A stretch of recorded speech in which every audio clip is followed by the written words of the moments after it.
And now for an update on a story that had you all kind of fired up yesterday. Multnomah County's plan to hand out smoking supplies like tinfoil and straws for fentanyl users. As we told you yesterday, the county has suspended its plan, but our team discovered that these smoking supplies, well, they've been handed out by other organizations for decades now on Portland streets, and they have no plan to stop anytime soon. Some housing programs, like the one at Central City Concern, hand out smoking supplies to those who live there. But beyond that organization, there are other places all across the city handing out pipes and foil. That includes a group called Outside In, which has a needle exchange program in Southwest Portland.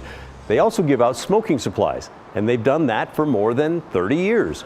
They tell us it's an effort to prevent the spread of disease that can come from sharing drug supplies and to build relationships with people on the streets.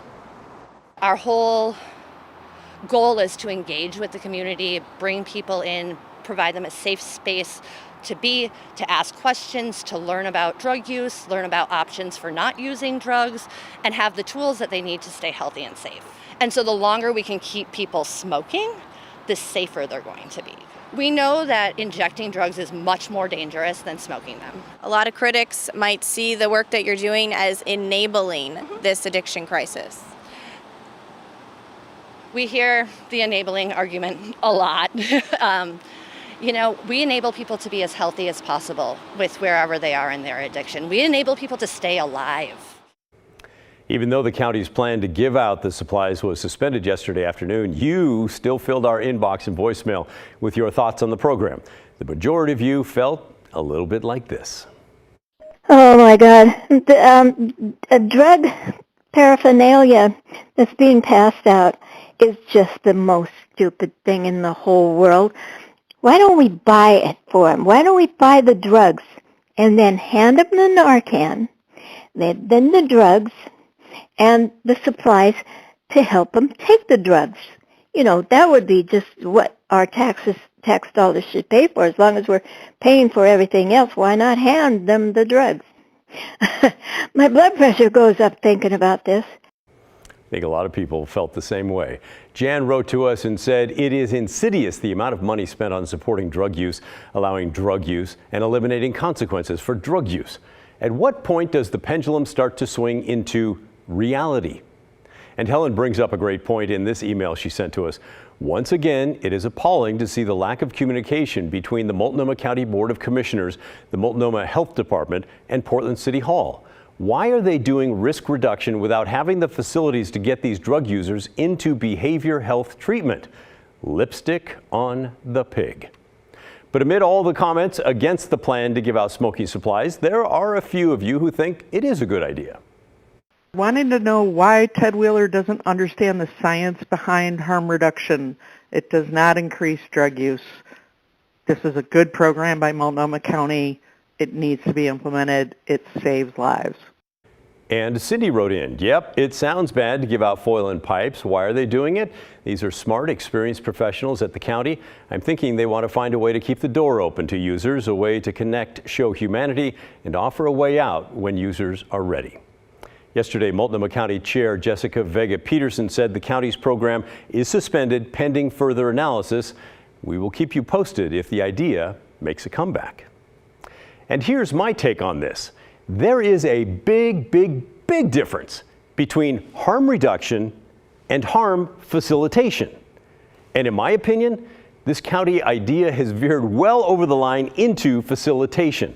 It's a terrible idea, in my opinion, for many reasons, including the fact that it invites ridicule for legitimate harm reduction strategies. And there are some. The classic harm reduction approach is giving people addicted to heroin clean needles.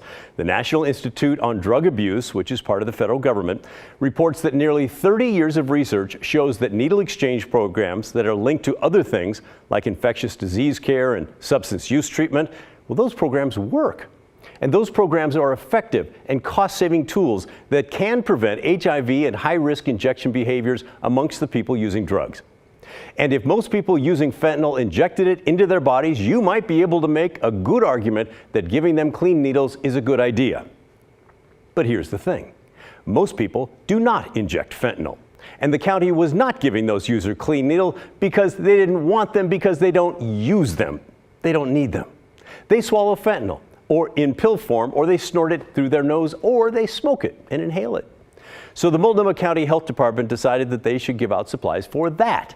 The rationale appears to be, let's give out fresh foil for users to smoke the fentanyl with and straws to inhale the smoke. And maybe as word gets out and people come to us for supplies, we can talk to them about their drug use. Or not. Let's take that logic and apply it somewhere else. And yes, this is going to be, I'll admit on the front end, it's going to be extreme, outrageous, ridiculous because I can. But it's also to make the point of where this thinking can lead you. Let's talk about teen drinking. It's a big problem. But you know what? Kids are going to drink alcohol no matter what. So instead of telling them not to drink, using the county's logic, we should actually stock the vending machines in their school hallways with nice cold beer and other alcohol so that at least they can get good supplies and we can monitor that.